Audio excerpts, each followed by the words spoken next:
Hello learners, welcome to Commerce Bloom. हम लोग trial balance को 3 पार्ट में कंप्लीट करेंगे।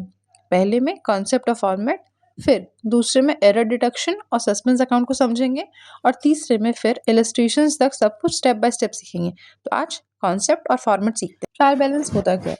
ट्रायल बैलेंस एक स्टेटमेंट है जहाँ पर अकाउंट्स के डेबिट और क्रेडिट बैलेंस को लिखते हैं ताकि चेक कर सकें कि हमारा अकाउंट सही है कि नहीं, जर्नल और लेजर से सही पोस्टिंग हुई है कि नहीं और ये मैथमेटिकली सही है या नहीं। ठीक है, इसके 2 साइड है, डेबिट और क्रेडिट। डेबिट हमेशा क्रेडिट के बराबर होना चाहिए।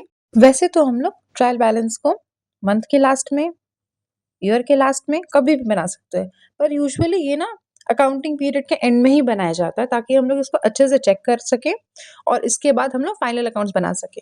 ठीक है, ये एक पर्टिकुलर डेट में बनता है, वो एक पर्टिकुलर पीरियड के लिए नहीं बनता है। ठीक है, अब ट्रायल बैलेंस बनाने के लिए एक रूल है। ये रूल कहता है कि जितने भी लेजर में हमारे डेबिट साइड में थे वो सारे के सारे ट्रायल बैलेंस के भी डेबिट साइड में जाएंगे और जितने भी अमाउंट्स लेजर के क्रेडिट साइड में थे वो सारे के सारे ट्रायल बैलेंस के भी क्रेडिट साइड में जाएंगे। ठीक है, अब हम लोग ये देखते हैं कि कौन कौन कहाँ कहाँ लिखा जा सकता है। ठीक है, डेबिट साइड और क्रेडिट साइड।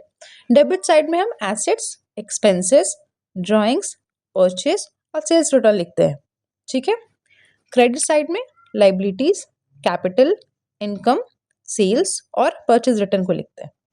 अब ट्रायल बैलेंस के फॉर्मेट को समझते हैं। ट्रायल बैलेंस बनाने के लिए इनमें 4 कॉलम होता है। पहला कॉलम पार्टिकुलर्स, दूसरा एलएफ, तीसरा डेबिट बैलेंस और चौथा credit balance. Are we clear with this? I hope you like this video. Please like, share and subscribe. Keep learning and growing and see you in the next series. Thank you.